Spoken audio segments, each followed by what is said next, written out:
캐나다 해군 잠수함 가동률 12%. 저는 그 숫자를 처음 봤을 때 오타라고 생각했습니다. 제 책상 위에 놓인 보고서를 2번, 3번 다시 읽었습니다. 숫자는 바뀌지 않았습니다. 빅토리아급 잠수함 내처. 캐나다 왕립 해군이 1998년 영국으로부터 중고로 들여온 그 함정들이 26년이 지난 지금 단 한 척도 완전한 작전 수행이 불가능한 상태라는 것이었습니다. 저는 즉시 독일에 연락했습니다. 납기 15년, 단가 협상 불가. 그리고 누군가 조심스럽게 한국을 꺼냈습니다. 저는 웃음이 나올 뻔했습니다. 한국이요.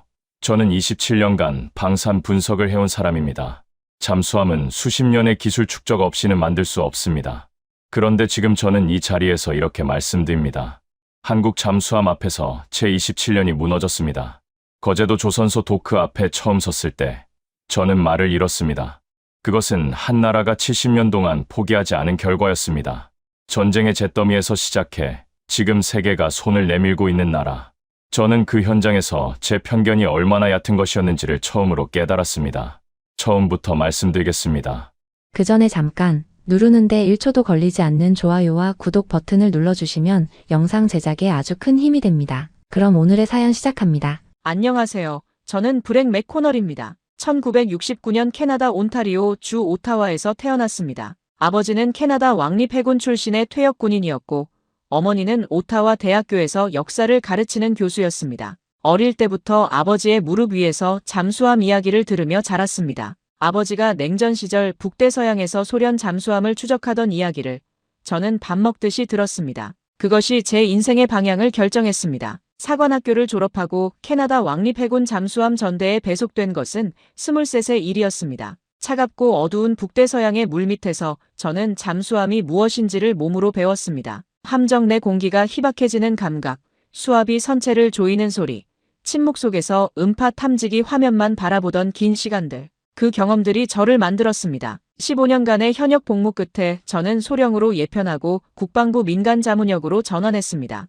이후 12년 동안 저는 영연방 잠수함 전력평가 보고서를 3차례 집필했습니다. 영국 벵거 해군기지 현장 실사, 호주 왕립 해군 콜린스급 운용평가, 독일 킬 조선소 기술 감사까지 제 이름 앞에는 늘 권위라는 2글자가 붙었습니다. 그리고 저는 그 권위를 믿었습니다. 아니, 맹신했습니다. 아시아 방산 기술에 대한 저의 시각은 단호했습니다. 기술은 축적입니다. 독일이 수십 년을 쌓아온 잠수함 기술, 프랑스가 반세기를 다듬어온 설계 철학, 그것은 하루아침에 따라잡을 수 있는 것이 아닙니다. 저는 2008년 동남아시아 방산 박람회에서 한 아시아 국가의 납품 지연 사태를 직접 목격했습니다. 계약서에 명시된 납기를 18개월이나 초과한 사건이었습니다. 그날 이후 저의 편견은 더욱 단단해졌습니다. 아시아 방산은 아직이다. 그것이 제 결론이었습니다. 그 결론이 무너지는 데는 사흘이면 충분했습니다. 제 사무실은 오타와 국방부 청사 7층에 있었습니다. 창밖으로 오타와 강이 내려다보이는 자리였습니다. 매일 아침 저는 리도 운하 옆 도로를 따라 차를 몰고 출근했습니다.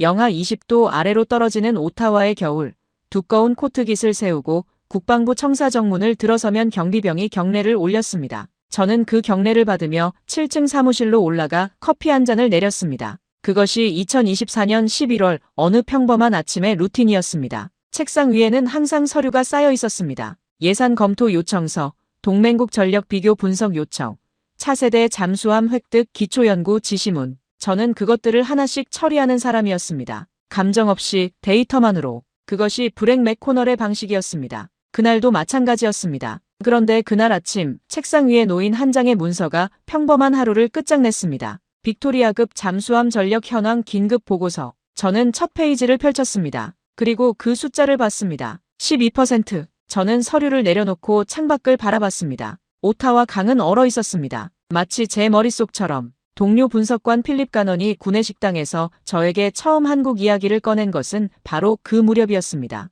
필립은 제 10년 동료입니다. 저보다 감성적이고 저보다 개방적인 사람. 한국 연세대학교에서 교환학생으로 1년을 보낸 경험이 있어서 그런지 아시아에 대한 애정이 있는 친구였습니다. 저는 그의 애정을 늘 낭만주의라고 불렀습니다. 브렉, 한국 장보고급 봤어? 진짜로 한번 봐봐. 저는 그날도 그 말을 정중하게 무시했습니다. 그런데 지금 돌이켜보면 그 말이 제 인생을 바꾼 첫 번째 돌이었습니다. 집에 돌아오면 아내 케이틀린이 저녁을 차려놓고 기다렸습니다. 결혼한 지 19년이 된 아내입니다. 오타와 대학교 법대 교수인 케이틀린은 저보다 훨씬 인간적인 사람이었습니다. 딸 에마는 그 무렵 16살이었습니다. 학교에서 케이팝을 듣고 돌아와서 한국 아이돌 이야기를 하는 아이였습니다. 저는 그 이야기를 늘 한 귀로 흘렸습니다. 그런데 그날 저녁 에마가 밥을 먹다가 물었습니다. 아빠, 한국이 잠수함도 만들어요? 저는 포크를 내려놓았습니다. 16살짜리 딸의 질문이 왜인지 가슴에 걸렸습니다. 저는 짧게 대답했습니다. 글쎄다. 그것이 솔직한 대답이었습니다. 저는 그때까지 한국 잠수함을 단 한 번도 제대로 들여다본 적이 없었으니까요.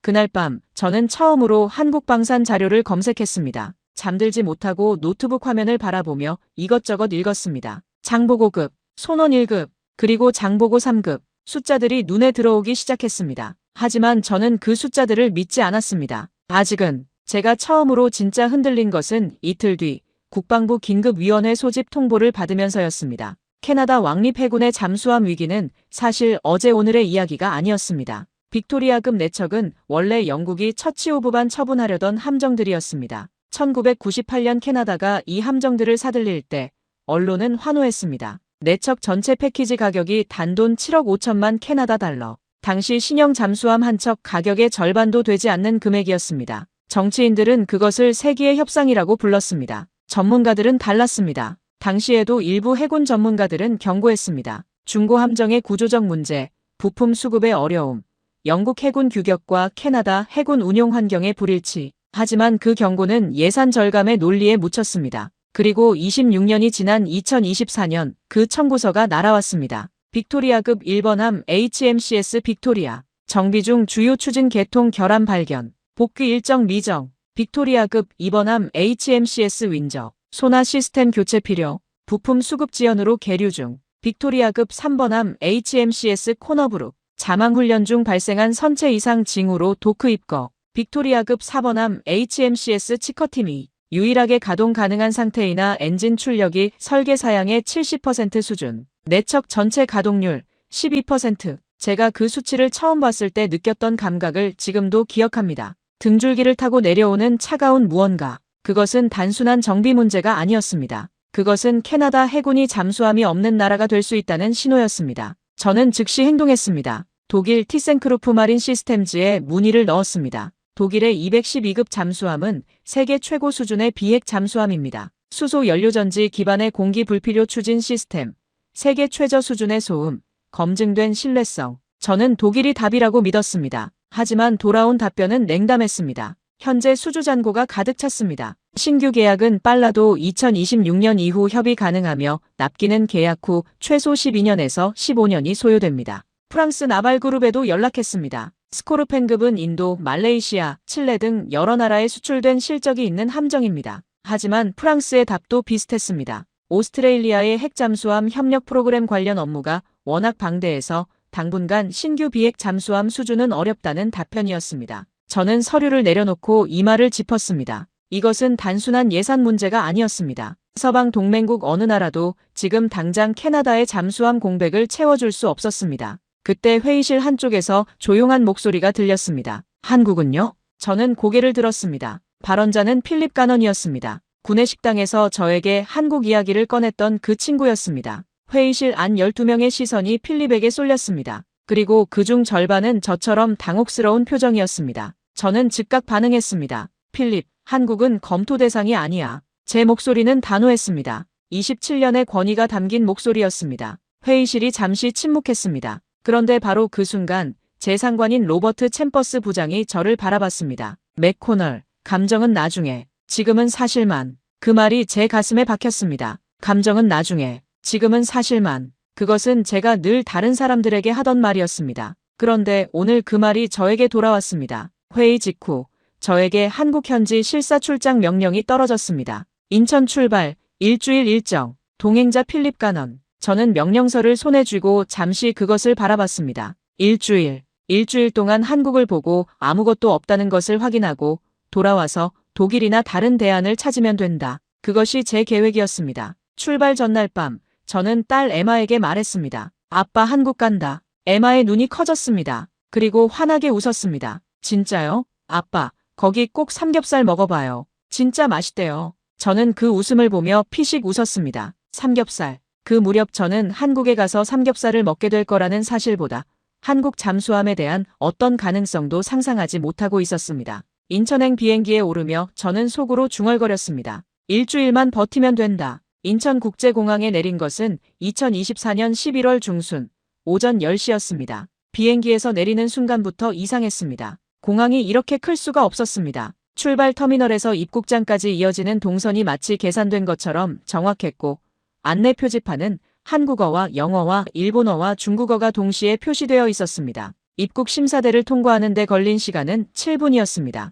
인천공항을 처음 경험한 저는 솔직히 말해 당혹스러웠습니다. 이것은 제가 상상하던 한국이 아니었습니다. 차를 타고 서울 도심으로 이동하는 동안 저는 창밖을 바라봤습니다. 고속도로 양편으로 현대식 건물들이 늘어서 있었습니다. 도로는 넓고 깨끗했습니다. 필립은 조수석에서 흥분을 감추지 못하고 이것저것 가리켰습니다. 브렉, 저거 봐. 저게 현대건설이 만든 거래. 그리고 저 도로도 한국이 아프리카에 수출하는 설계 방식이라고. 저는 귀를 기울이지 않았습니다. 저는 지금 방산전력 평가를 하러 온 것이지 관광을 하러 온 것이 아니었으니까요. 대한민국 국방부 공식 브리핑은 오후 2시에 시작되었습니다. 브리핑룸에 들어서자 담당 장교가 저를 맞이했습니다. 박준혁 중령. 나이는 42이라고 했습니다. 미국 해군대학원에서 석사학위를 받은 인물로 유창한 영어를 구사했습니다. 체형은 단단했고 눈빛은 차분했습니다. 인사를 나누는 동안 저는 그를 가늠하고 있었습니다. 그는 그것을 알면서도 흔들리지 않았습니다. 브리핑이 시작됐습니다. 화면에 수치들이 올라왔습니다. 대한민국 해군 잠수함 전력 현황, 보유 척수 18척, 운용 중인 잠수함 종류, 장보고 1급 9척, 손원 1급 9척, 건조 중 장보고 3급 배치. 저는 숫자를 들으며 조용히 계산했습니다. 캐나다는 지금 0척입니다. 가동 가능한 잠수함이 0척, 한국은 18척을 보유하고 있습니다. 이 대비가 머릿속에서 처음으로 선명하게 그려졌습니다. 그런데 저는 숫자를 믿지 않았습니다. 보유 척수가 많다는 것이 기술력을 의미하지는 않습니다. 저는 반격했습니다. 박중령, 이 수치들이 실제 운용 성능을 반영한 겁니까? 아니면 서류상 보유 현황입니까? 회의실이 잠시 조용해졌습니다. 박중령은 미소를 지었습니다. 저는 그 미소가 신경 쓰였습니다. 당황한 미소가 아니었습니다. 준비된 미소였습니다. 맥코널 씨, 좋은 질문입니다. 그는 자료집을 펼쳤습니다. 빼곡한 수치들이 가득한 페이지였습니다. 그리고 그는 하나씩 짚어나가기 시작했습니다. 실제 출동 일수, 훈련 가동률, 정비 소요 시간, 음파 탐지 성능 시험 결과. 저는 받아 적기 시작했습니다. 숙소로 돌아온 그날 밤, 저는 노트북 앞에 앉아받아 적은 수치들을 정리했습니다. 독일 212급과의 비교표를 만들었습니다. 그리고 한참을 들여다봤습니다. 틀렸다고 생각하지는 않았습니다. 아직은. 하지만 완전히 맞다고 단언하기도 어려워졌습니다. 그 불편한 감각이 제가 한국에서 경험한 첫 번째 균열이었습니다. 브리핑 다음 날 국방부 청사복도에서 마주친 필립이 아침부터 들떠 있었습니다. 그의 손에는 두꺼운 자료집이 들려 있었습니다. 브렉, 어젯밤에 자료 더 찾아봤는데 이거 봐봐. 장보고 3급 배치 소음 수치가 여기 나와 있어. 저는 자료를 받아들었습니다. 시선이 한 수치에 멈췄습니다. 저는 아무 말도 하지 않고 그 숫자를 3번 읽었습니다. 그리고 자료를 돌려줬습니다. 확인해 볼게. 그것이 제가 한 말의 전부였습니다. 하지만 그 확인이 이후 모든 것의 출발점이 되었습니다. 같은 날 오후, 저는 캐나다 오타와 본부로부터 전화를 받았습니다. 로버트 챔버스 부장이었습니다. 그리고 그의 목소리에는 평소와 다른 긴장감이 담겨 있었습니다. 맥코널, 독일 쪽에서 움직임이 있어. 카를 슈타이너가 오타와에 왔다. 국방위원회 위원 몇 명 만나고 있는 것 같아. 카를 슈타이너. 저는 그 이름을 알고 있었습니다. 독일 방산업계를 대표하는 로비스트, 30년 경력, 독일 잠수함의 해외 수출을 진두지휘해온 인물. 그가 오타와에 왔다는 것은 독일이 이번 캐나다 계약을 놓치지 않겠다는 의미였습니다. 저는 전화를 끊고 창밖을 바라봤습니다. 서울 도심의 야경이 펼쳐져 있었습니다. 한강이 어둠 속에서 빛나고 있었습니다. 저는 그 야경을 보면서 이상한 감정을 느꼈습니다. 불편함이었습니다. 하지만 그 불편함이 무엇을 향한 것인지 그 순간에는 알 수 없었습니다. 필립이 저의 방문을 두드렸습니다. 브렉, 저녁 먹으러 안 가? 저는 고개를 저었습니다. 나는 자료 정리할게. 필립이 잠시 머뭇거리다 말했습니다. 브렉, 솔직히 말해. 지금 마음이 흔들리고 있지? 저는 대답하지 않았습니다. 필립은 문을 닫고 나갔습니다. 저는 혼자 창가에 서서 서울의 밤을 오래 바라봤습니다. 사흘째 되던 날 아침, 저는 새벽 5시에 눈을 떴습니다. 전날 밤 잠을 제대로 못 잔 탓이었습니다. 한국에 도착한 이후로 저는 밤마다 자료를 들여다봤습니다. 처음에는 결함을 찾기 위해서였습니다. 그런데 찾으면 찾을수록 결함 대신 다른 것들이 눈에 들어왔습니다. 1987년 한국이 독자 설계 군함을 처음으로 건조한 해입니다. 불과 37년 전의 일입니다. 그 전까지 한국은 미국과 독일에서 함정을 수입하거나 기술 이전을 받아 조립하는 수준이었습니다.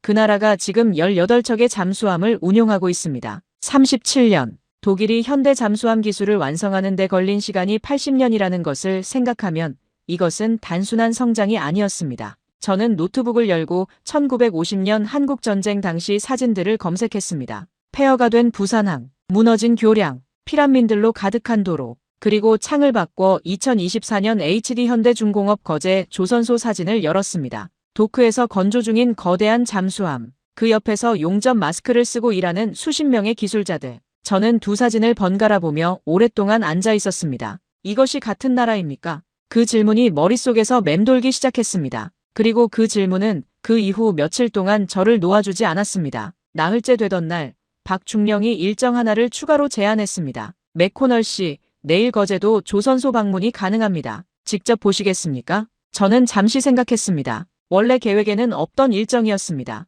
하지만 저는 고개를 끄덕였습니다. 현장을 봐야 합니다. 직접 눈으로 봐야 합니다. 그것은 27년간 제가 지켜온 원칙이었습니다. 거제도로 향하는 전날 밤, 저는 오타와의 가족에게 전화를 걸었습니다. 케이틀린이 받았습니다. 여보, 요즘 어때요? 에마도 아빠 보고 싶다고 하던데. 저는 잠시 말이 막혔습니다. 어떻다고 해야 할지 몰랐습니다. 확신이 흔들리고 있다고 말할 수 없었습니다. 그것은 제 자존심이 허락하지 않았습니다. 잘 있어. 곧 돌아갈게. 전화를 끊고 나서 에마의 카카오톡 메시지가 왔습니다. 짧은 문장이었습니다. 아빠, 한국 좋아요? 저는 그 메시지를 한동안 들여다봤습니다. 그리고 답장을 보내지 못한 채 잠이 들었습니다. 그 다음 날 아침 거제도로 내려가는 버스 안에서 저는 창밖으로 펼쳐지는 한국 남부의 풍경을 바라봤습니다. 초록빛 산과 그 사이로 보이는 바다. 11월의 한국 남해는 차갑고 맑았습니다. 필립은 옆자리에서 잠들어 있었습니다. 저는 혼자 창밖을 바라보며 생각했습니다. 지금 내가 무엇을 보게 될 것인지. HD 현대중공업 거제 조선소 정문 앞에 내린 것은 오전 11시였습니다. 버스에서 내리는 순간 짠 바닷바람이 얼굴을 때렸습니다. 저는 코트깃을 세우며 조선소 입구를 바라봤습니다. 입구 위로 대형 간판이 걸려 있었습니다. 한국어로 쓰인 글자들이 보였지만 읽을 수 없었습니다. 박중령이 옆에서 조용히 해석해줬습니다. 세계 최강의 기술로 바다를 지킨다고 쓰여 있습니다. 저는 그 문장을 들으며 속으로 생각했습니다. 세계 최강. 쉽게 쓰는 말입니다. 하지만 그 말이 현실을 증명하려면 데이터가 있어야 합니다. 저는 데이터를 보러 왔습니다. 보안 절차를 마치고 내부로 들어서는 순간 저는 걸음을 멈췄습니다. 도크가 보였습니다. 규모가 제 예상을 완전히 벗어났습니다. 저는 독일킬 조선소를 2번 방문한 적이 있었습니다. 호주 애들레이드 조선소도 봤습니다. 하지만 눈앞의 도크는 그것들과 차원이 달랐습니다. 가로 길이가 끝이 보이지 않을 정도였습니다. 나중에 들은 바로는 이 도크가 축구장 16개를 합쳐놓은 크기라고 했습니다. 높이 수십 미터의 크레인들이 번갈아 움직이고 있었고 수백 명의 기술자들이 각자의 위치에서 용접 불꽃을 튀기고 있었습니다. 금속이 맞닿는 소리, 크레인이 이동하는 소리, 기술자들이 무전으로 나누는 목소리, 그 모든 소음들이 하나의 거대한 리듬을 이루고 있었습니다. 도크 한복판에 그것이 있었습니다. 장보고 3급 배치, 길이 83.5m, 수중 배수량 3,500톤. 저는 그 재원을 자료에서 읽은 적이 있었습니다. 하지만 종이 위의 숫자와 눈앞의 실물은 전혀 다른 것이었습니다. 거대한 검은 선체가 도크 안에 누워 있었습니다. 그 위에서 하얀 헬멧을 쓴 기술자 수십 명이 작업을 이어가고 있었습니다. 점심시간이 지난 시각이었는데도 자리를 지키고 있었습니다. 저는 그 자리에 멈춰 섰습니다. 손에 들고 있던 메모지가 구겨지는 것도 몰랐습니다. 옆에 서 있던 필립이 낮은 목소리로 말했습니다. 브렉, 이거 우리 생각이랑 다르다. 저는 아무 말도 하지 못했습니다. 조선소 내부 브리핑룸으로 이동했습니다. 현장 수석 엔지니어 정대철 박사가 저희를 맞이했습니다. 50대 초반으로 보이는 이 인물은 한국해양대학교 조선공학 박사 출신으로 HD 현대중공업에서 28년을 일한 사람이었습니다. 그의 한국어를 박중령이 통역해줬습니다. 브리핑이 시작됐습니다. 정 박사는 장보고 3급 배치의 핵심 기술 3가지를 집중적으로 설명했습니다. 첫째, 리튬이온 배터리 기반의 에너지 저장 시스템. 둘째, 국산화 완성도 90% 이상을 달성한 전투 시스템. 셋째, 대한민국에서 가장 뛰어난 성능의 음파 탐지기. 저는 세 번째 항목에서 손을 들었습니다. 음파 탐지기 성능 수치를 구체적으로 말씀해 주실 수 있습니까? 정 박사가 잠시 박중령을 바라봤습니다. 박중령이 저에게 말했습니다. 맥코널 씨, 이 부분은 기밀 사항입니다. 다만 공개 가능한 범위에서 말씀드리겠습니다. 그리고 박중령이 꺼낸 수치. 저는 그 수치를 받아 적으면서 손이 약간 떨렸습니다. 저는 그 사실을 필립에게 들키지 않으려고 애썼습니다. 하지만 필립은 이미 제 표정을 읽고 있었습니다. 그가 나중에 말했습니다. 그때 내 눈이 처음으로 달라졌다고. 저는 받아 적은 수치를 내려다보며 생각했습니다. 이것이 맞다면 그 문장을 저는 끝까지 이어가지 못했습니다. 이미 무언가가 무너지고 있었습니다. 정 박사가 설명을 이어갔습니다. 국정원이 직접 관리한 적이 있는 잠수함. 이름도 말할 수 없고 존재도 함부로 밝힐 수 없는 그 함정에 탑재된 음파 탐지기가 대한민국 기술력의 최정점이었다는 설명이었습니다. 지금 장보고 3급 배치 2에 탑재되는 시스템은 그 기술의 발전형이라고 했습니다. 저는 아무 말도 하지 않았습니다. 브리핑이 끝나고 다시 도크로 나왔습니다. 해가 기울며 조선소 안으로 비스듬하게 빛이 들어오고 있었습니다. 장보고 3급 배치 2의 선체가 그 빛을 받아 빛났습니다. 저는 그 앞에 서서 한참을 바라봤습니다. 27년간 다뤄온 잠수함 스펙시트. 그 종이들이 지금 눈앞의 실물 앞에서 한 장의 메모지가 된 것 같은 느낌이었습니다. 나는 틀렸을지도 모른다. 그 생각이 처음으로 진짜로 들어왔습니다. 처음으로, 진짜 처음으로. 버스로 돌아오는 길에 저는 아무 말도 하지 않았습니다. 필립도 말을 걸지 않았습니다. 그는 제가 무언가를 소화하고 있다는 것을 알았을 것입니다. 호텔방에 돌아온 것은 저녁 8시였습니다. 저는 코트도 벗지 않고 책상 앞에 앉았습니다. 노트북을 열었습니다. 그리고 제가 오타와에서 작성하다 온 1차 보고서 파일을 열었습니다. 결론 페이지를 바라봤습니다. 한국 잠수함 기술은 현재 서방 기준에 미달하며 주요 동맹국 획득 대상으로 추천하기 어렵다. 저는 그 문장을 오래 들여다봤습니다. 그리고 처음으로 파일을 닫지 않고 그냥 뚜껑을 덮었습니다. 열어보지 않은 채로. 그날 밤 저는 잠들지 못했습니다. 침대 위에서 뒤척이며 거제도 도크에서 본 장면들이 자꾸 머릿속을 채웠습니다. 용접 불꽃, 움직이는 크레인, 점심시간에도 자리를 지키던 기술자들, 그리고 그 수치. 저는 새벽 2시에 침대에서 일어났습니다. 노트북 앞에 앉아 검색창을 열었습니다. 그리고 처음부터 다시 찾기 시작했습니다. 한국 잠수함 건조 역사, 장보고 사업 1차, 2차, 3차, 독일 기술 이전에서 독자 설계까지의 과정, 그 과정에서 한국이 겪은 시행착오들, 그리고 극복의 과정들. 1987년, 한국 최초의 독자 설계 잠수함 사업 착수. 1992년, 장보고 1급 1번함 진수. 2000년, 독일 기술에서 독자 기술로의 전환 시작. 2007년, 손원 1급 1번함 취역, 국산화율 50% 달성. 2021년, 장보고 3급 1번함 취역, 국산화율 90% 달성. 2024년, 장보고 3급 배치 건조 중, 리튬이온 배터리 시스템 탑재 예정. 저는 그 연표를 손으로 직접 적었습니다. 그리고 그 옆에 또 다른 연표를 적었습니다. 대한민국의 역사, 1950년, 한국전쟁 발발, 국토의 70% 이상이 전화에 휩쓸림. 1953년, 정전, 1인당 국내 총생산 67달러. 1965년, 1인당 국내 총생산 105달러. 세계 최빈국 수준. 1987년, 1인당 국내 총생산 3,300달러. 잠수함 독자 건조 시작. 2024년, 1인당 국내 총생산 33,000달러. 세계 10위권 경제대국, 잠수함 수출국. 저는 두 연표를 나란히 놓고 바라봤습니다. 숫자들이 말을 했습니다. 긴 말이 아니었습니다. 단 한 줄이었습니다. 이 나라는 포기하지 않았습니다. 저는 그 문장을 노트에 적고 나서 처음으로 진짜로 흔들렸습니다. 27년간 제가 아시아 방산을 무시한 근거. 2008년 동남아시아 방산 박람회에서 목격한 납품 지연 사태. 저는 그날 이후 아시아 방산은 아직이라는 결론을 내렸습니다. 그런데 지금 다시 생각해보면 그것은 한 사례였습니다. 하나의 나라, 하나의 사건. 그것을 아시아 전체에 적용한 것은 제 논리적 오류였습니다. 그리고 한국은 그 2008년에도 이미 독자 잠수함을 운용하고 있었습니다. 제가 보지 않았을 뿐입니다. 새벽 3시, 저는 필립에게 문자를 보냈습니다. 아침에 이야기하자. 미안하다. 필립이 즉시 답장을 보냈습니다. 자고 있었던 것이 분명한데도 불구하고. 알았어. 나도 해야 할 말이 있었어. 그 짧은 답장이 왜인지 위로가 됐습니다. 저는 창문을 열었습니다. 차가운 거제도의 밤 공기가 방 안으로 들어왔습니다. 바다 냄새가 났습니다. 저는 그 냄새를 맡으며 한참을 서 있었습니다. 내가 틀렸다. 그 말을 27년 만에 처음으로 스스로에게 했습니다. 다음 날 아침, 박중령이 저를 아침 식사에 초대했습니다. 조선소 근처의 작은 식당이었습니다. 메뉴는 된장찌개와 생선구이였습니다. 저는 처음 먹어보는 된장찌개였지만 이상하게도 낯설지 않았습니다. 따뜻하고 깊은 맛이었습니다. 박중령은 식사를 시작하기 전에 잠시 말했습니다. 맥코널 씨, 어제 브리핑에서 좋은 질문을 해주셨습니다. 저희가 자주 듣는 질문입니다. 저는 고개를 들었습니다. 어떤 질문이요? 박중령이 답했습니다. 이 수치가 과장된 것 아니냐는 질문입니다.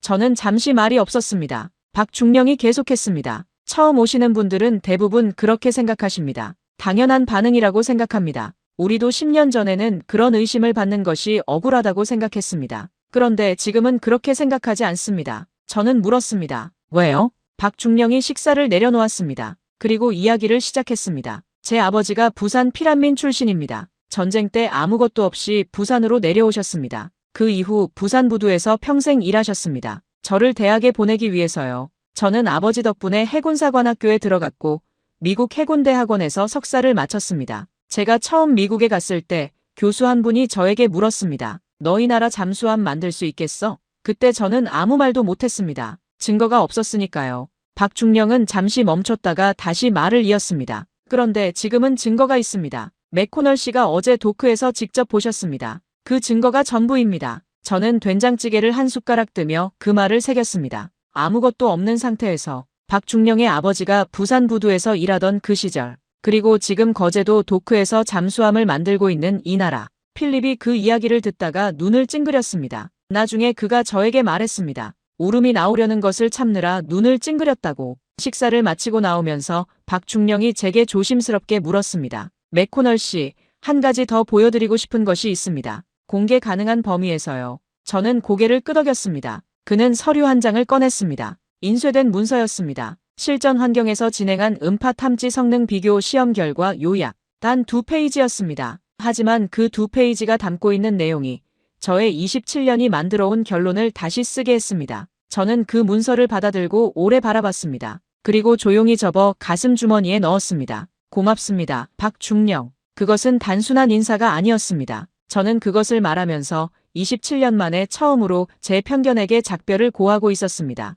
오타와로 돌아가기 이틀 전, 저는 LIG넥스원 본사를 방문했습니다. 대전에 위치한 이 기업은 대한민국 최대의 방위산업체 중 하나입니다. 음파 탐지 시스템, 유도무기, 함정 전투 시스템을 모두 개발하는 곳이었습니다. 저는 이 방문이 이번 출장의 마지막 확인이 될 것이라고 생각했습니다. 그리고 그 확인이 제 보고서의 방향을 완전히 바꿨습니다. 음파 탐지 시스템 개발팀장인 이상호 박사가 브리핑을 진행했습니다. 카이스트 출신의 박사였습니다. 저는 그의 이야기를 들으면서 메모를 멈출 수 없었습니다. 한국형 소나 시스템의 개발 과정, 미국 소나 기술과의 협력 단계에서 독자 기술로의 전환 과정, 그 과정에서 해결한 수중 환경 고유의 음향 문제들, 데이터가 쏟아졌습니다. 저는 3시간이 지나도 자리에서 일어날 수 없었습니다. 브리핑이 끝났을 때 박중령이 조심스럽게 말했습니다. 맥코널 씨, 시간이 좀 넘었습니다. 저는 노트를 내려다봤습니다. 빽빽하게 채워진 메모들. 저는 고개를 들어 이상호 박사를 바라봤습니다. 한 가지만 더 여쭤봐도 됩니까?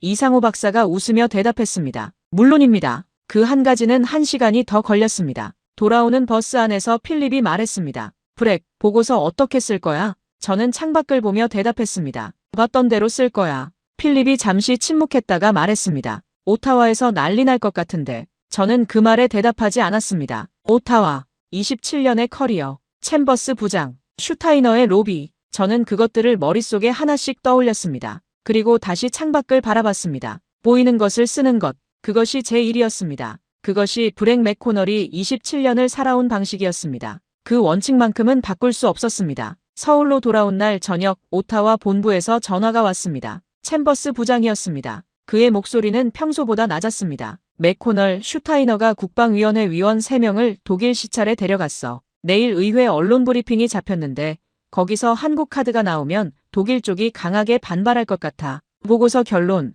중립으로 잡아주면 안 되겠어? 저는 수화기를 귀에 대고 잠시 말이 없었습니다. 창밖에 서울 야경이 펼쳐져 있었습니다. 한강이 어둠 속에서 빛나고 있었습니다. 챔버스, 중립이라는 게 무슨 뜻입니까? 감정을 빼라는 거야. 한국이 좋다는 결론은 지금 정치적으로 타이밍이 안 좋아. 저는 천천히 대답했습니다. 제 보고서에는 처음부터 감정이 없었습니다. 데이터만 있습니다. 맥코널. 이야기는 귀국 후에 하겠습니다. 전화를 끊었습니다. 저는 한참을 창가에 서 있었습니다. 27년 커리어, 모직 변경, 슈타이너의 로비, 독일의 압박, 그것들이 하나씩 머릿속을 지나갔습니다. 그리고 그 뒤에 거제도 도크가 보였습니다. 점심시간에도 자리를 지키던 기술자들이 보였습니다. 박중령의 아버지 이야기가 들렸습니다. 아무것도 없는 상태에서. 그리고 에마의 메시지. 아빠, 한국 좋아요? 저는 핸드폰을 꺼내 그 메시지를 다시 읽었습니다. 16살짜리 딸의 단순한 질문이었습니다. 하지만 그 질문이 모든 것을 정리해줬습니다. 좋습니다.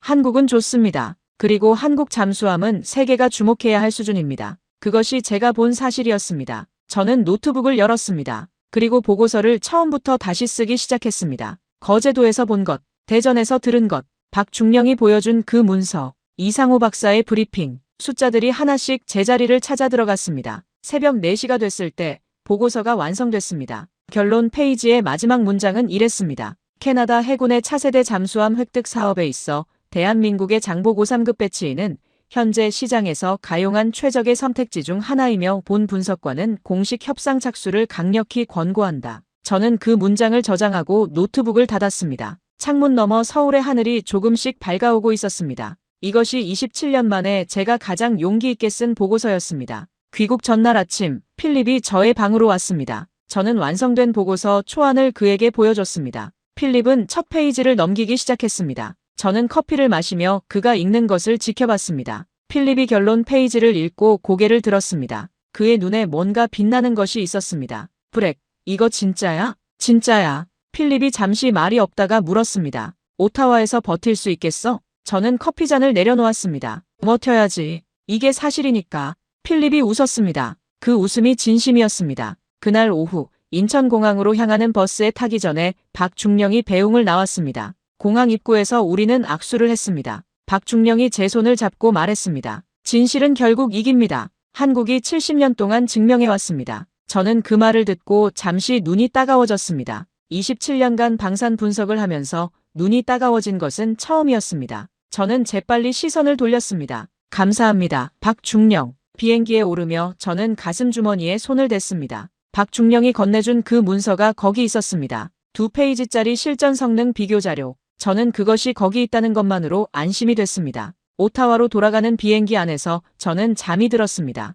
오랜만에 깊은 잠이었습니다. 오타와 피어슨 국제공항에 내린 것은 새벽 6시였습니다. 11월 오타와의 공기는 칼날 같았습니다. 저는 코트깃을 세우며 공항을 빠져나왔습니다. 한국에서 돌아온 지 1시간도 지나지 않아 챔버스 부장에게서 문자가 왔습니다. 내일 오전 9시 긴급회의, 보고서 지참. 저는 문자를 읽고 택시에 올랐습니다. 집으로 향하는 차 안에서 저는 창밖을 바라봤습니다. 오타와의 겨울 새벽, 가로등 불빛 아래로 눈이 내리고 있었습니다. 저는 그 눈을 보며 생각했습니다. 내일 모든 것이 결정된다. 집에 들어서자 케이틀린이 잠든 채로 소파에서 기다리고 있었습니다. 그 옆에는 에마가 무릎을 끌어안고 앉아있다가 저를 보고 일어났습니다. 아빠! 에마가 달려와 안겼습니다. 저는 딸을 안으면서 처음으로 집에 왔다는 감각이 들었습니다. 에마가 제 코트 안에서 고개를 들었습니다. 아빠, 한국 어땠어요? 저는 딸의 눈을 바라봤습니다. 16살. K-팝을 듣고 삼겹살을 먹어보라고 했던 딸. 그 아이의 단순한 질문이 거제도에서 제 보고서의 방향을 바꿨습니다. 좋더라, 에마. 에마가 환하게 웃었습니다. 케이틀린이 눈을 뜨며 일어났습니다. 저는 아내의 눈을 보며 말했습니다. 잘 다녀왔어. 케이틀린이 제 얼굴을 한참 봤습니다. 그리고 조용히 말했습니다. 뭔가 달라졌네요. 저는 웃었습니다. 27년 만에 처음으로 보고서 때문에 웃은 것 같았습니다. 다음 날 아침 8시 50분. 저는 국방부 청사 7층 대회의실 앞에 서 있었습니다. 보고서를 손에 쥐고 있었습니다. 필립이 옆에 와서 섰습니다. 준비됐어? 저는 고개를 끄덕였습니다. 응. 문이 열렸습니다. 저는 안으로 들어갔습니다. 회의실에는 12명이 앉아 있었습니다. 챔버스 부장, 해군 참모차장, 국방위원회 소속 위원 5명, 방산 담당 국장들, 그리고 한쪽 구석에 저는 처음 보는 얼굴이 있었습니다. 독일계 분위기의 60대 남성, 카를 슈타이너였습니다. 초청받은 외부 자문인 자격으로 참석한 것 같았습니다. 저는 그의 얼굴을 한번 봤습니다. 그리고 시선을 챔버스에게 돌렸습니다. 브리핑이 시작됐습니다. 저는 첫 페이지를 펼쳤습니다. 회의실의 공기가 잔잔했습니다. 저는 그 공기 속에서 말을 시작했습니다. 차분하고 명확하게. 데이터부터 캐나다 왕립 해군 잠수함 전력 현황 및 차세대 획득 방향 분석 보고서. 분석관 브렉 맥코널. 2024년 11월. 저는 페이지를 하나씩 넘기며 현황을 설명했습니다. 빅토리아급 4척의 가동 불능 상태. 독일과 프랑스의 납기 및 가용성 문제. 그리고 대한민국의 현황.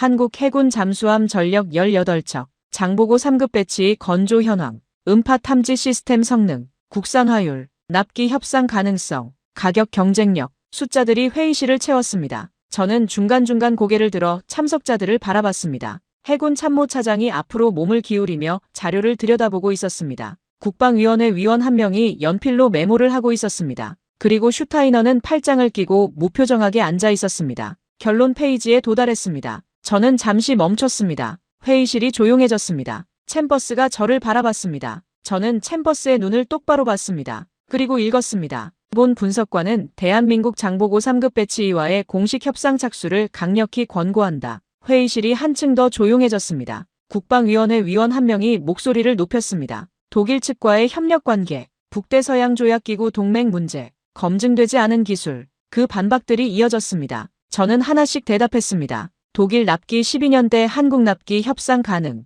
독일 단가 협상 불가 대 한국 패키지 협력 가능, 독일 현지화 지원 없음 대 한국 기술 이전 협력 가능, 그리고 성능 비교 데이터, 박중령이 건네준 그 2페이지. 해군 참모차장이 저를 바라보며 말했습니다. 맥코널 씨, 이것이 당신의 공식 의견입니까? 저는 대답했습니다. 예, 제 27년 경력을 걸겠습니다. 회의실이 다시 조용해졌습니다. 그리고 이번 침묵은 달랐습니다. 반박이 아니라 수용이 담긴 침묵이었습니다. 슈타이너가 처음으로 팔짱을 풀었습니다. 그는 제 보고서 마지막 페이지를 내려다보고 있었습니다. 아무 말도 하지 않았습니다. 하지만 그의 표정이 말해주고 있었습니다. 그도 알고 있었습니다. 회의가 끝나고 복도에서 챔버스가 저에게 왔습니다. 그는 잠시 제 얼굴을 봤습니다. 그리고 한마디 했습니다. 수고했어. 저는 그 말의 의미를 알았습니다. 사과였습니다. 챔버스 방식의 사과. 복도 끝에서 필립이 기다리고 있었습니다. 저를 보더니 주먹을 불끈 쥐었습니다. 저는 처음으로 그 모습을 보며 웃었습니다. 진짜로 웃었습니다.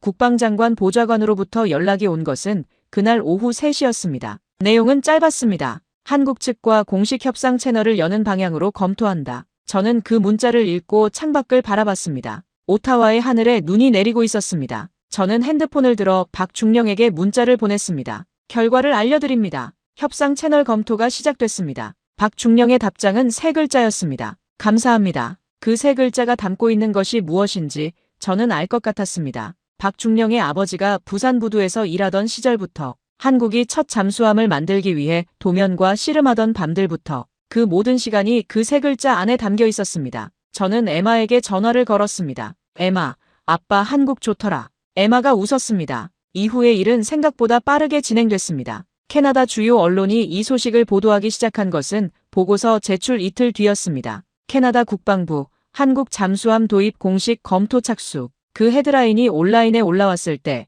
저는 구내 식당에서 점심을 먹다가 핸드폰으로 그 기사를 봤습니다. 필립이 제 팔을 쳤습니다. 봤어? 저는 고개를 끄덕였습니다. 그리고 조용히 식판을 내려놨습니다. 밥맛이 없어서가 아니었습니다. 뭔가 뭉클한 것이 있어서였습니다. 독일 언론이 이 소식에 즉각 반응했습니다. 한국 잠수함의 캐나다 수출 가능성, 유럽 방산 동맹 균열 우려, 독일 티센크루프 마린 시스템즈, 긴급 대응 방안 마련 중, 그런 기사들이 쏟아졌습니다. 저는 그 기사들을 읽으며 이상한 감정을 느꼈습니다. 뿌듯함이었습니다. 독일 언론이 긴장한다는 것, 그것이 제가 쓴 보고서 하나에서 시작됐다는 것, 저는 그것이 단지 저의 성과라고 생각하지 않았습니다. 그것은 한국이 만들어온 기술력의 결과였습니다. 저는 그 기술력을 정직하게 봤을 뿐입니다. 캐나다 시민들의 반응도 뜨거웠습니다. 온라인 커뮤니티에서는 드디어 제대로 된 결정이라는 댓글들이 쏟아졌습니다. 캐나다 왕립해군 동호회 커뮤니티에서는 오랫동안 침묵하던 회원들이 목소리를 내기 시작했습니다.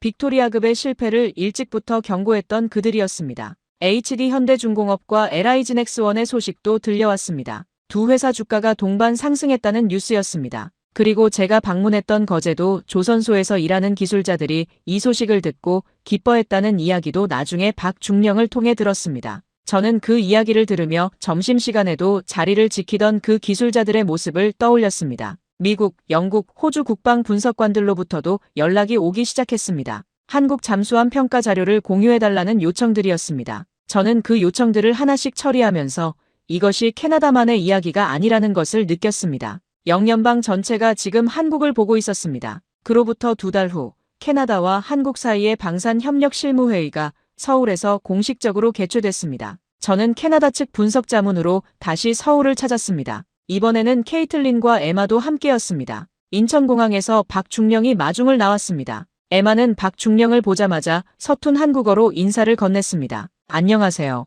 박중령이 웃으며 한국어로 대답했고 에마가 그 말을 못 알아들어 당황하다가 웃음이 터졌습니다. 그날 저녁 박중령 가족과 함께 저녁 식사를 했습니다. 삼겹살이었습니다. 에마가 삼겹살을 처음 먹으며 눈을 크게 떴습니다. 케이틀린은 된장찌개를 2그릇이나 비웠습니다. 박중령의 딸 수아가 에마에게 케이팝 이야기를 하며 둘이 금세 친해졌습니다. 저는 그 장면을 바라보며 생각했습니다. 이것이 무엇인지 정이라고 했습니다. 한국 사람들이 쓰는 말, 이유 없이 연결되는 감정, 처음 만났어도 오래 아는 사람처럼 따뜻해지는 그 감각. 저는 그것을 그날 처음으로 몸으로 이해했습니다. 며칠 후 방산실무회의가 끝나고 귀국하는 날 아침 슈타이너가 서울에 있다는 소식이 들렸습니다. 그도 한국 조선소를 직접 보러 왔다는 것이었습니다. 저는 공항으로 향하는 길에 그와 마주쳤습니다. 공항 로비에서였습니다. 슈타이너가 저를 먼저 알아봤습니다. 잠시 서로를 바라봤습니다. 그가 천천히 걸어왔습니다. 그리고 말없이 손을 내밀었습니다. 저는 그 손을 바라봤습니다. 그의 눈을 봤습니다. 30년간 독일 방산을 위해 싸워온 사람의 눈, 거제도에서 돌아온 사람의 눈. 그는 알고 있었습니다. 저는 악수를 했습니다. 슈타이너가 짧게 말했습니다. 당신이 옳았습니다. 저는 고개를 끄덕였습니다. 그 이상의 말은 필요 없었습니다. 한국 국방부가 캐나다와의 잠수함 기술 협력 양해각서 체결을 공식 발표한 것은 그로부터 한 달 후의 일이었습니다. 캐나다 국방장관이 기자회견에서 이런 말을 했습니다. 이 결정의 출발점은 한 분석관의 용기 있는 보고서였습니다. 저는 그 기자회견 영상을 집에서 케이틀린과 함께 봤습니다. 에마가 옆에서 보다가 말했습니다. 아빠, 저거 아빠 이야기 아니에요? 케이틀린이 제 손을 잡았습니다. 저는 아무 말도 하지 않았습니다. 호주, 뉴질랜드, 네덜란드에서도 한국 잠수함에 대한 공식적인 관심 표명이 이어졌습니다. 영연방 방산 포럼이 저를 기조 연설자로 초청했습니다. 저는 그 자리에서 한국 잠수함 기술에 대한 평가 보고서를 발표했습니다. 발표가 끝났을 때 박수가 멈추지 않았습니다. 저는 그 박수 소리를 들으며 거제도 도크를 생각했습니다. 이제 저는 영연방 방산 잠수함 협력 네트워크의 수석 자문위원으로 새로운 역할을 맡고 있습니다. 캐나다와 한국 사이의 가교가 된 것입니다. 이전과 달라진 것은 직함만이 아닙니다. 저는 지금 다른 사람이 됐습니다. 27년간 저는 데이터만 믿었습니다. 그것은 옳은 원칙이었습니다. 하지만 저는 한 가지를 빠뜨리고 있었습니다. 데이터 뒤에 있는 사람들을, 그 숫자들을 만들어낸 사람들의 이야기를. 박중령의 아버지가 부산 부두에서 일하던 그 시절부터 거제도 도크에서 점심시간에도 자리를 지키던 기술자들까지 그 사람들이 없었다면 그 데이터도 없었습니다. 저는 지금 후배 분석관들을 교육할 때 이렇게 말합니다. 숫자 앞에 가기 전에 사람을 먼저 보십시오. 제 오타와 집무실 책상 위에는 사진이 하나 놓여 있습니다. 거제도 도크 야경 사진입니다. 크레인들이 불을 밝히고 있고 그 아래로 건조 중인 잠수함이 보이는 사진입니다. 저는 매일 아침 그 사진을 보며 출근합니다. 그 사진은 저에게 이렇게 말합니다. 포기하지 않으면 됩니다. 한국은 1950년 전쟁의 잿더미에서 시작했습니다. 1인당 국내 총생산 67달러, 세계 최빈국. 그 나라가 지금 세계가 잠수함을 팔아달라고 손을 내밀고 있는 나라가 됐습니다. 독일 언론이 긴장하고 영연방이 주목하고 캐나다가 협상 테이블에 앉은 나라가 됐습니다. 그 변화가 70년 만에 일어났습니다. 저는 그 70년이 무엇으로 만들어졌는지 압니다. 박중령의 아버지 같은 사람들이 부산 부두에서 평생을 일한 것으로, 연세대학교 캠퍼스에서 밤새 공부하던 학생들로, 거제도 도크에서 점심시간도 있고 용접 마스크를 쓰던 기술자들로, 이름도 말할 수 없는 잠수함을 묵묵히 만들어온 사람들로, 저는 그 나라를 27년간 무시했습니다. 그리고 그 나라가 저의 27년을 뒤집었습니다. 그것이 부끄럽지 않습니다. 오히려 저는 감사합니다. 제가 틀렸다는 것을 깨달을 기회를 이 나라가 줬으니까요. 거제도 도크 앞에서 말을 잃었던 그 순간이 제 인생에서 가장 중요한 순간 중 하나였습니다. 필립은 지금 한국어 공부를 시작했습니다. 연세대학교 어학당에 온라인으로 등록했다고 합니다. 저는 그 말을 듣고 웃었습니다. 에마는 한국어 인터넷 강의를 듣기 시작했고 수아와 매일 카카오톡으로 메시지를 주고받습니다. 케이틀린은 한국 요리를 배우겠다고 합니다. 우리 집에서는 지금 된장찌개 냄새가 납니다. 박중령은 지난달 준장으로 승진했습니다. 저는 축하 문자를 보냈습니다. 박중령이 답장을 보냈습니다. 맥코널 씨 덕분입니다. 저는 그 답장을 읽고 혼자 웃었습니다. 아니었습니다. 박중령 덕분이었습니다. 박중령의 아버지 덕분이었습니다. 한국이 만들어온 70년 덕분이었습니다. 여러분, 저 브렉 맥코널의 이야기를 들어주셔서 진심으로 감사합니다. 저는 캐나다 사람입니다. 한국과 아무 관계도 없었던 사람입니다. 한국 잠수함에 대해 단 한 번도 진지하게 생각해 본 적 없었던 사람입니다. 그런 제가 지금 이 자리에서 이렇게 말씀드립니다. 한국은 세계가 주목해야 할 나라입니다. 한국 방사는 이미 세계 수준입니다. 그것은 제 의견이 아닙니다. 데이터가 증명하고 있습니다. 거제도 도크가 증명하고 있습니다. 캐나다가 호주가 영연방위 협상 테이블에 앉아 있다는 사실이 증명하고 있습니다. 하지만 저는 그 데이터 너머에 있는 것이 더 중요하다는 것을 이제 압니다. 그것은 포기하지 않는 사람들입니다. 아무것도 없는 상태에서 시작해 세계 최고를 만들어낸 사람들. 아버지 세대의 희생 위에 기술을 쌓아온 사람들. 이름도 말할 수 없는 잠수함을 묵묵히 만들어온 사람들. 여러분의 아버지 세대가 이 모든 것을 만들었습니다. 여러분이 이 나라를 지금의 자리까지 올려놓은 것입니다. 그 사실을 저 같은 외국인이 거제도 도크 앞에서 처음 깨달았을 때 솔직히 말씀드리면 부끄러웠습니다. 이것을 왜 진작 몰랐을까? 왜 이제야 봤을까? 그리고 동시에 자랑스러웠습니다. 이런 나라와 함께 일하게 됐다는 것이. 한국의 잠수함은 지금 세계가 원하고 있습니다. K9 자주포는 폴란드가 먼저 알아봤습니다. KF-21 전투기는 인도네시아가 자국 예산을 들여 함께 개발하고 있습니다. 전 세계에서 자국 예산을 스스로 투자해 함께 개발하는 전투기는 지금 현재 KF-21이 유일합니다. 그 사실 하나가 모든 것을 말해줍니다. 이 나라는 이제 팔 것이 생긴 나라입니다. 사줄 것을 애걸하는 나라가 아니라 사달라고 요청받는 나라가 됐습니다. 그 변화를 만들어낸 것이 무엇인지 여러분은 저보다 훨씬 잘 아실 것입니다. 저는 다음 세대에게 이것을 남기고 싶습니다. 선입견은 데이터가 아닙니다. 직접 보십시오. 그리고 본 것을 정직하게 말하십시오. 그것이 27년간 제가 배운 것입니다. 그리고 한국이 저에게 가르쳐 준 것입니다. 이 이야기가 마음에 드셨다면 좋아요와 구독 부탁드립니다. 한국의 기술력과 한국인의 정신을 더 많은 분들이 알게 될 수 있도록 이 영상을 주변에 공유해 주세요. 여러분의 경험과 생각도 댓글로 남겨주시면 정말 감사하겠습니다. 여러분 아버지 세대 또는 여러분 자신이 직접 목격한 한국의 변화 이야기가 있으시다면 꼭 들려주세요. 끝까지 함께 해주셔서 정말 감사합니다.